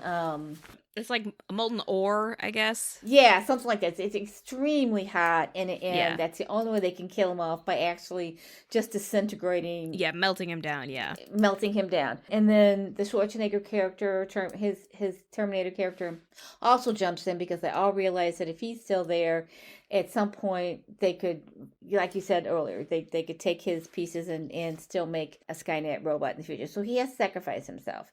When he does it, when he jumps in, we're supposed to think that he is this moral guy, this moral character. He's a real human, but we don't feel that. I don't feel it. Maybe some people did when they saw this movie, that they thought, oh, here's this robot who's become human, and he's sacrificing himself, but he's not doing it because he cares about John. He's doing it because it's the logical thing to do. That is his one choice in the movie. He does make that choice, and that is the only choice he makes, and it's a logical one. It's based on logic. Yeah. And I think part of the reason it doesn't feel like a real sacrifice is because not only does he never make a choice, but there's no sense that he enjoys anything, let alone being alive. Like, in order for your death to be a sacrifice, you have to not want to die. And there's not really any sense at any point that the Terminator wants anything. Yeah. It just, I know that he's a robot, so even though he's played by a human being, you do have to show me that he wants things or that he's curious about things, and they just don't really do that at any point. I mean, again, like, ultimately, I've seen so many really good robot stories that I just feel like this one falls flat in comparison. When he does that, the big question for us, because we're watching a time travel movie, is why doesn't everything at that moment revert back to the normal timeline? So the normal timeline at that point would mean that John Connors disappears from existence. He does not disappear. He is still there. And so that's another reason I don't have any hope at the end of this movie, because if he had, I mean, there's nothing to say that she wouldn't have met Reese anyway and had a child and named him John. But there is. But that, well, okay, but at that moment, it should have changed the timeline.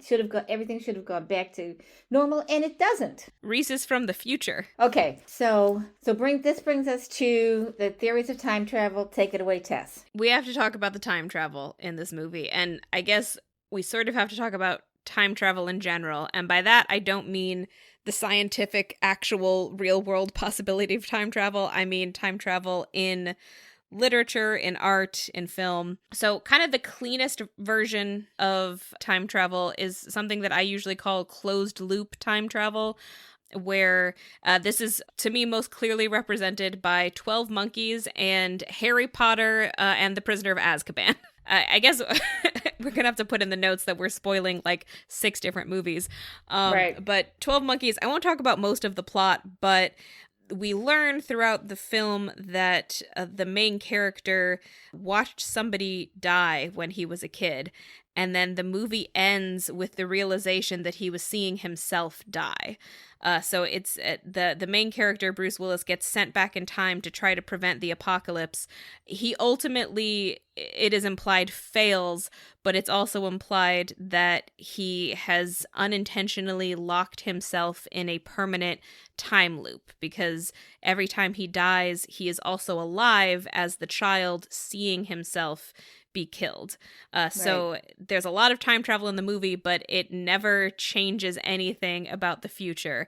And I personally really like 12 Monkeys. I do think it's got some very problematic aspects. Mainly Bruce Willis's character is really abusive to his female love interest in the movie, and it just kind of goes unaddressed. But adding it to my list for us to talk about in the future. Okay. But the whole movie is kind of a metaphor for the process of watching a movie, because a movie as it exists is always the same. The thing of the movie is static, but each time you view it, you see something else in it because you, the viewer, have changed. And that's kind of what that movie is about. Honestly, I think that's one of the best time travel movies there's ever been, because it's sort of not really about time travel. I mean, it is, but it isn't. And then the most straightforward example is Harry Potter and the Prisoner of Azkaban. And I just want to say that by referencing this, I am not in any way endorsing anything that J.K. Rowling has ever said, nor suggesting that you buy anything that will give her any money. Please don't. But Harry Potter and the Prisoner of Azkaban has a very clean example of this. The whole end of the book and the movie is Harry Potter gets rescued from the Dementors by someone who he thinks is his father, but then Dumbledore sends him and Hermione back in time by a couple of hours, and it turns out that Harry actually saved himself. He thought it was his dad because he looks really similar to his dad, so you essentially experience the two spans of time, or the one span of time from two different perspectives. Harry as he originally experiences it, and then future Harry as he experiences it the second time. So nothing actually changes. And part of the reason that that's such a clean example is because it's so locked into Harry's perspective. Because from Dumbledore's perspective, there's a lot of weird things that go unexplained until the moment that Dumbledore realizes that he must have sent Harry back into the past. Because one of the other things that they do is they save the hippogriff Buckbeak, who they thought had died because they heard the executioner chop something. They heard an axe chop something, but it turns out that he was actually frustrated that Buckbeak had mysteriously disappeared and just chopped his axe into some wood. So from Dumbledore's perspective, there are these weird things that are going on that aren't explained until he sends Harry back to do those things. So that is closed loop time travel. It's kind of the cleanest version of it, by which I mean it needs no extra explanation because nothing in the time stream has changed. Everything that happens because of the time travel already happened the original time through. It's paradox-free time travel is what it is. The main other version of time travel that we often see is what I think most people refer to as parallel universe time travel, where essentially the time travel that happens creates a parallel timeline because it changes something. And in order for you to believe that it exists, you sort of have to believe that the time travel essentially created two universes, one where everything went as it originally happened, and one where things changed, usually for the better. Because Star Trek, my main example of this is the whale movie. The end of Star Trek Voyager is mine. Because I don't think the whale movie necessarily changes. I think the whale movie is almost a closed loop version. I think it because is. Nothing really changes. Yeah. But the finale of Star Trek Voyager, a much older version of Captain Janeway appears, and she's basically there to convince her younger self to take a deal with the Borg so that they get home much faster, because if she doesn't, the voyage that brings them back home takes so long and kills several of her crew members. Tuvok in particular has this like Vulcan disease that if it goes untreated for too long will basically destroy his mind. So the only way to save him from that is to get him home much faster. And also there are other crew members who died during the long journey, including Seven of Nine. I don't remember who else.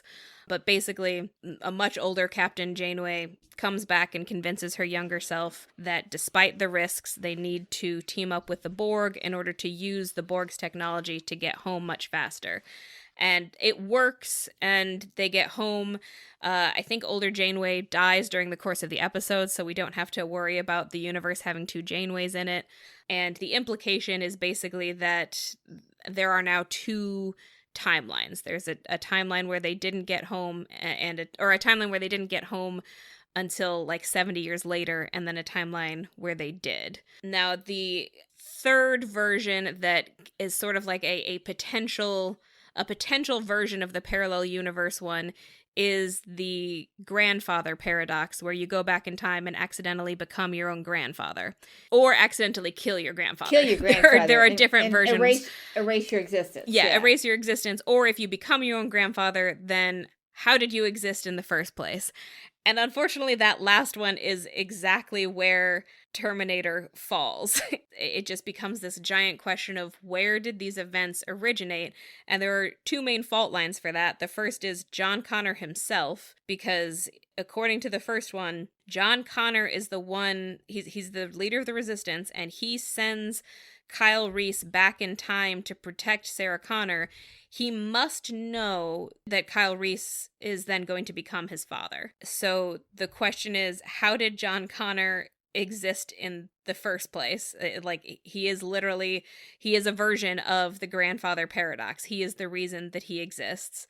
And then in the second one, we also introduce the fact that Skynet is the reason that Skynet exists, because Dyson's research is based on this leftover Terminator part that they're using to create Skynet. So Skynet sent back the Terminator incidentally creates Skynet. It's a chicken and egg time travel cycle that will never end. Yeah.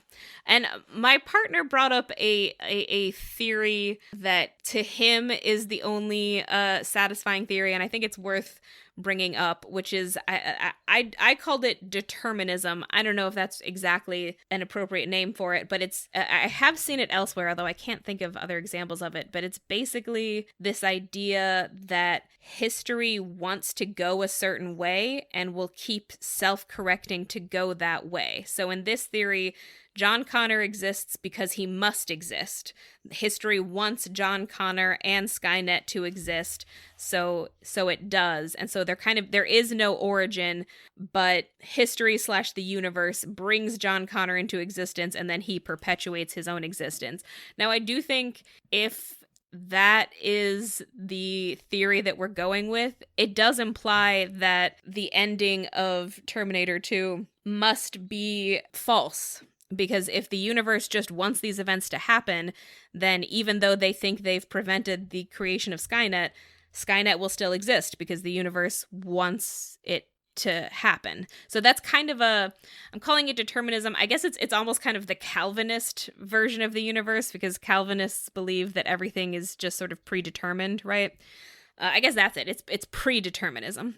Well, I would interject into that theory, though, chaos theory. If the universe wants something to happen, then why do small actions have such a great effect on big storylines, big history? That's also called the butterfly effect, right? That's right. Chaos theory is what the butterfly effect. Yeah. So the butterfly effect has also been made into a literal movie, and that's kind of the theory of time travel, that if you go back in time, even your tiniest actions might have huge effects. So Sitting on the Edge of Tomorrow is kind of a butterfly effect version of... Yeah, and even though it gets talked about a lot in Jurassic Park, Michael Crichton actually wrote a whole novel years after Jurassic Park. Can't remember the name of it, but it was a time travel novel, and it was one of those situations where you can't even...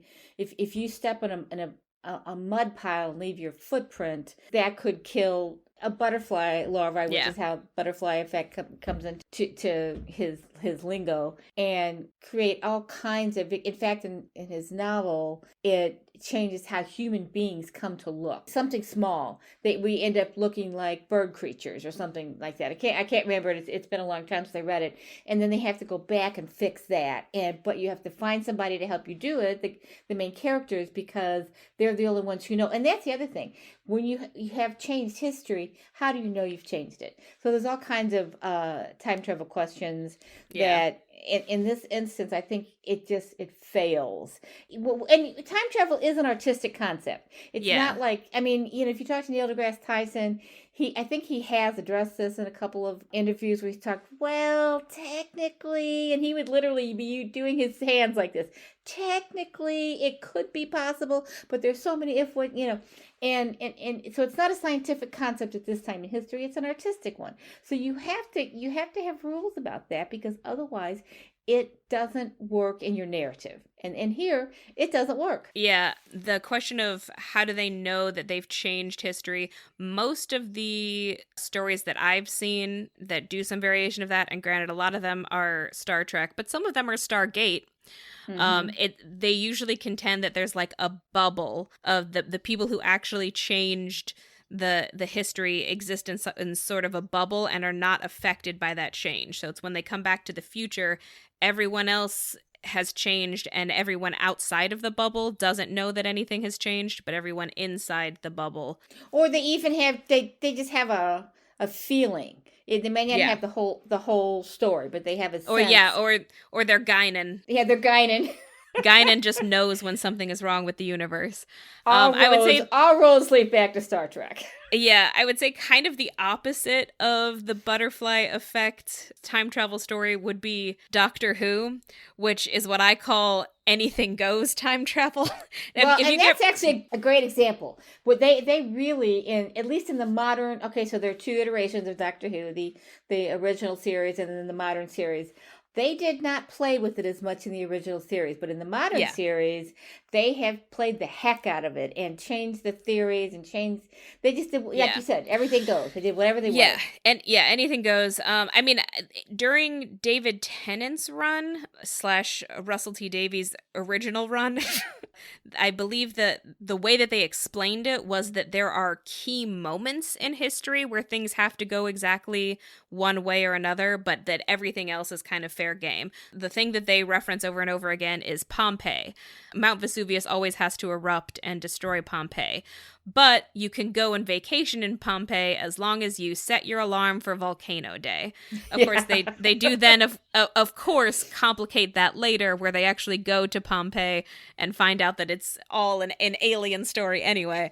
But yeah, that's the Doctor Who version of it is basically anything goes. And it is a fun version, though. I mean, let's give them their due. It is fun. Yeah. I think in some ways, excluding the Moffat era, which is all kinds of different headaches, Doctor Who is kind of the fun way to do time travel because sort of nothing matters. It's all just an adventure story. We're just telling stories. All of this is silly. It's kind of I mean, Doctor Who has always kind of ridden the line between science fiction and fantasy, and with Russell T Davies' return, they've honestly leaned way more into fantasy than they ever have before. But yeah, so those are sort of, I think those are roughly the main kinds of time travel stories. Most time travel stories fall into some variation of those options. There's also the other kind of a closed loop, which Star Trek did, where this was a Voyager one. They encounter this species where this guy keeps trying to change history. I think he's trying to bring his wife back to life, possibly his wife and child, and he keeps targeting whole civilizations and deleting them from history. And the crew of the Voyager is basically just experiencing time changing. And that one essentially resolves itself with the guy removing himself from history and therefore undoing everything that he's done and reverting everything back to normal, which is, I think, kind of a variation of closed loop time travel, because basically nothing changed. Did he do that deliberately or accidentally? Yeah, I think he realizes, it might not even be that he kills himself, but he realizes that it's actually the only way to bring his wife back, I think, because it was his fault that she died. So, yeah. It's an interesting episode. But yeah, so Terminator falls under the grandfather paradox twice. As far as I'm concerned, I don't think it really works as a parallel universe version, because the thing with the Janeway episode is Janeway exists no matter what. I think it works to believe that there are two parallel universes, because nothing needs to happen for Janeway to exist. She just exists, and she just has two different timelines. And obviously, you can still argue that that's not satisfying. I know there are a lot of people who don't like parallel universe time travel. That's fair. I don't have a problem with it. But the problem with the Terminator is John Connor shouldn't exist. There's no original state for this universe that doesn't rely on a paradox. And if he does exist after the Schwarzenegger Terminator has terminated himself, which is another Terminator variation on the title, then what's the point of the movie? He hasn't really solved anything, because if his self-destruction does not take John Connor out of the story, then there's something else out there that he has not changed. And I say this as someone who hasn't seen any of the other movies, so this might be explained in the other movies. And if it is, I apologize, but it should be resolved within the confines of this movie, because you can't, this happens a lot in movies. Oh, well, it happens, in the second movie or the third movie. No. This is a movie. You have to take it for itself, by itself, within its beginning to end story. And at the end of the story, John Connor should cease to exist. Her memory of him should be gone, and she should be living a different kind of life than this revolutionary, on the run, desperado. And she should have, and maybe she will have other children in that life.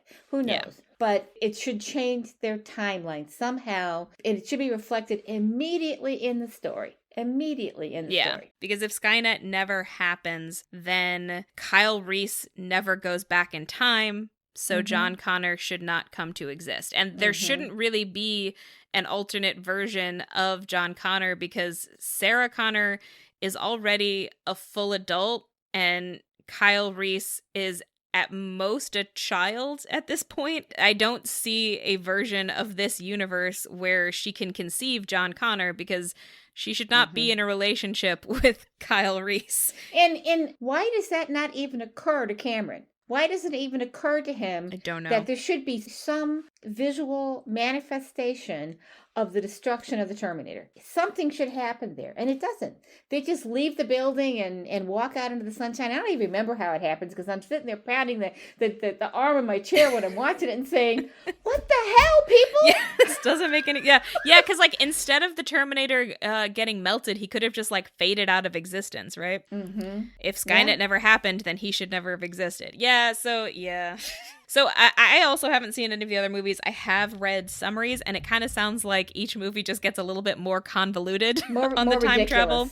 Yeah, I will say I do think that overall the second movie is more enjoyable than the first one. But if the only movie you ever see is the first one, it is more consistent, because the first one ends in such a way that the timeline would still happen exactly as it happens. Yeah, and film-wise, cinema-wise, the first film is very much like a B movie.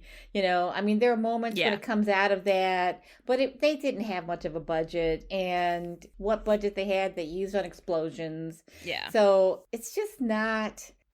you're right. It's consistent in its storytelling, but there's no character development. There's not a lot of dialogue that's relevant or important or interesting. It's a very simple B movie. It's like film school. Like he made this in film school or something. Yeah, it is a grandfather paradox, because John Connor basically creates himself by sending Kyle Reese back, but it's also a closed loop.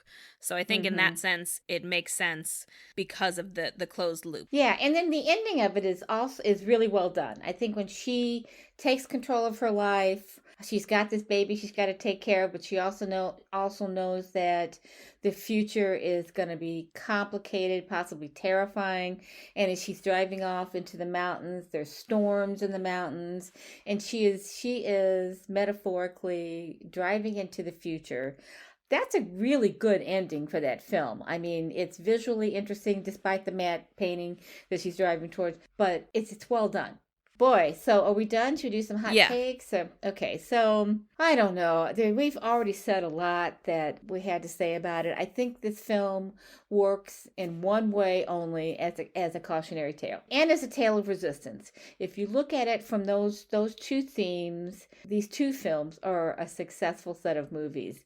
I cannot speak to the other 5 films or 4 films or whatever it is. However Don't know many, yeah. anything about those. Yeah, but I will say that I was watching Slow Horses last week, and there's a throwaway line in it. It was just awesome that they're talking about how they're going to do something, and somebody says something about the Terminator, and there are a couple other lines, and the one actor whose name I can't come up with his character. There's a lot of characters in this show, and he says, "Don't look at me. It's a great franchise." And I thought, it's really not a great franchise, but okay, whatever. Anyway, the problems that I have, the hot takes, are that kind of, and mostly in the first film, but a little bit in the second film too, it really makes working class people look like slovenly, uncaring losers. And for sure. That never sets well with me. And we already talked about the mental hospital and how I think that that's kind of it's a metaphorical approach to describing what we all of us do every day in our lives. We put on a persona, we put on a face, we lie to the public, to the community around us, so that we're not stoned as witches. I mean, you don't want to look crazy. That's what you do. You settle in, you become part of the community. And part of that is telling a lie about ourselves. We know who we really are, but we're not going to reveal that real truth because it might scare people. Now, that's not true of everybody, but I think it's true of a lot of people who hide themselves, and she is hiding herself in the mental institution and biding her time until she can get out. I like the second movie better than the first one. It makes more sense to me, but I do think it's a celebration of the macho ethic, and I never like that in a movie. The good thing about it is that the woman does save the world. Her saving the world is so dependent on the men around her making bad decisions that doesn't really feel like she is that big of a hero. Although what her son says about her is very true. One thing about my mom, she always plans ahead. And that is exactly how she does it. Sarah becomes Terminator. She terminates the quality of her life to save John and to save humanity. She's robotic. Never smiles in this movie. In the first movie, she smiles a lot. She's kind of flirtatious. She's young. She's cute. But by the second movie, she has turned into this hollow version of herself that is just militaristic and alone in the world. And she doesn't cry. She doesn't smile. She's a very robotic kind of character. But the problem, the biggest hot take for me is I just do not care. I don't care. I don't care enough about the plot lines of either of these. They don't convince me. The filmmaker does not convince me to care. I don't see any hope in this movie for all the reasons that we've already mentioned. Even though it's a cautionary tale, I'm not sure people get that. I mean, they do, Skynet has entered the modern vernacular, and we talk about Skynet the way we talk about 1984, and, the scariness of the potential of big corporations to destroy the world. And that's all in there, and I still don't care. I mean, I think the problem with a lot of tech bros is that a lot of them enjoy science fiction without understanding the themes or the meaning. Yes. I think this is very clear with Elon Musk, who apparently designed his Cybertruck quote unquote look like what Blade Runner drives, end quote. Really? First of all, the character's name is Deckard. Right. And secondly, it's a dystopia. Blade Runner does not depict a beautiful, wonderful future that we all want to live in. It depicts what happens if humanity goes to shit. Like, why would you design your big truck to look like it fits in this horrific dystopia where you can never see the sun because the smog has blocked it out? Well, and interestingly, in this second Terminator movie, the dystopia is definitely in the future with the post-apocalyptic landscape, but it's also in Los Angeles because it is really depicted in the early scenes of the movie as being this dystopian landscape. It's full of trash. There's homeless people everywhere, and it's not a real hopeful scene anywhere. Yeah. And so, and then then the scenery becomes all about the fighting and the explosions and the chases, and none of it feels hopeful. It all feels Yeah. dystopian to me. So Yeah, I agree. And I really like what you said about how it depicts working class people. I yeah. think that I couldn't put my finger on exactly what was so disturbing to me about the depiction of John Connor's foster parents, but I think that's it. Is that they're working class people and they're both depicted as just horrible, shallow stereotypes of people. The husband is just kind of a controlling, abusive jerk, and the woman is an annoying nag. And neither of them actually care about this child that they've decided to foster. And neither of them has any depth to their person whatsoever. And then they're just killed a couple of minutes into the film. And there are other examples throughout the film too. I can't think of any Yeah. right offhand, but there were enough of them that it made me jot that note down. Yeah. So I think probably my most actually controversial hot take is just that the first film is kind of boring. Because I think it's a pretty beloved film, and it was very surprising to me to watch it and just be like, wow, so little is happening.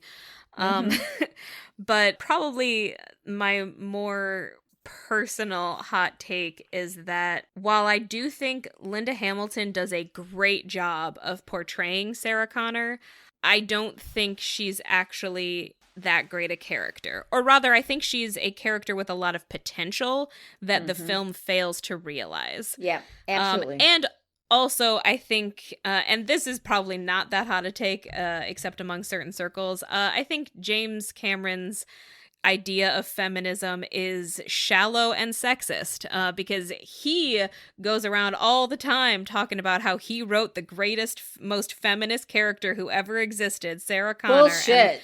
Bullshit. And I'm just like, yeah, like, first of all, she's not actually the main character. You keep jumping out of her perspective. Yeah, she gets no real development in the second movie.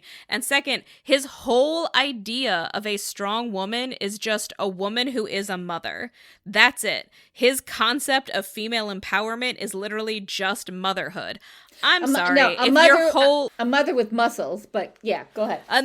But she only has the muscles because she's a mother. Her entire personality is built around the fact that she gave birth to the future savior of mankind, and that's her only motivation. And he's kind of never really written a female character who's empowered who isn't a mother. I say this having enjoyed one of his other movies, Aliens, the sequel to Alien. Ripley is explicitly a mother, and that whole frickin' movie is about motherhood. James Cameron, I don't think he knows how to write a feminist character who isn't also a mother. Now, to be fair, I have avoided seeing every single one of his movies. Not every single one. I've actually seen a fair amount of them, but like I'm not a James Cameron scholar. Maybe in the second Avatar movie, he actually wrote a bunch of really feminist characters. I will never know. Doubtful. Yeah. but like just the way that he talks about Sarah Connor, it just feels very clear to me that he thinks female empowerment comes through motherhood and motherhood alone, and that is not feminism. Sorry. Yeah, and I think that's roughly it. And again, I do think Linda Hamilton does a great job. She fills in some of the gaps that the writing leaves behind. She went through an incredible physical transformation for this movie, and she does make that character believable. And I think while I watch the film, I am sort of torn between the believability of her performance and the fact that the film keeps deciding to underwrite her and to skip past what should be her most important moments. I agree completely. It's just a very disappointing. There's a lot of potential in this story, and they don't capitalize on any of the real potential. More focused on the robot than they are on the real woman character who is the real hero. Mm-hmm. And they also didn't do a good job writing the robot.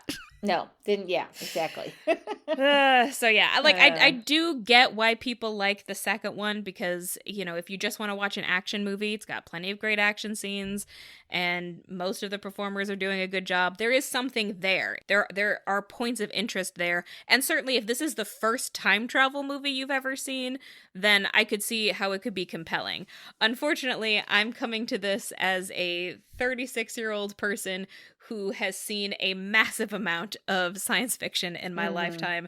And I just feel like every single element of this movie I have seen done somewhere else much better. Much better, yeah. I don't think either one of these films holds up. Yeah. I think they were action movies at a time. I'm not even sure why they were so popular, unless it was just there's some good writing with the some of the lines that the robot has, that Terminator Yeah. has in the first movie. There's a lot, I'll be back. There's a lot of things that came into popular culture because of it, and the concept of the Terminator. Yeah. That's a concept, it's just riveting for mostly men.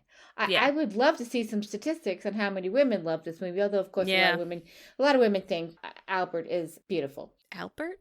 Oh, Arnold. Arnold. Okay, let me say that over. Okay. I can't even remember the man's name. So a lot of women are really attracted to Schwarzenegger. They think he's, gorgeous. That whole bodybuilder look, and to me, it's just disgusting.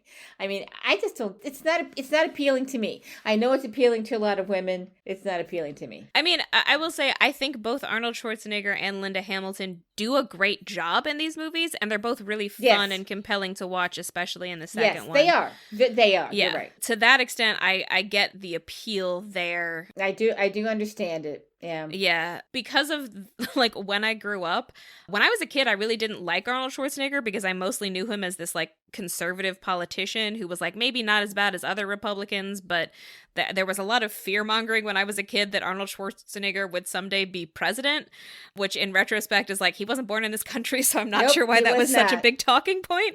Because people loved him. People loved him. So I didn't come to know him as an actor until I was much older, and I will say that like I like him a lot more now that I've seen him in movies. I do, and I get it movies. now. He's been in a lot of other movies where he makes fun of himself a lot of times. Yeah, and he does do kind of tongue in cheek stuff, and it's I like all that, and he has got charisma and presence. He does, yeah. But in the first Terminator movie, not a whole lot of that is obvious yet. It's much more obvious in the second one. Yeah, my final thought is I get why people like this movie, but it's probably never going to be one of my favorites. I probably will never watch it again. Yep.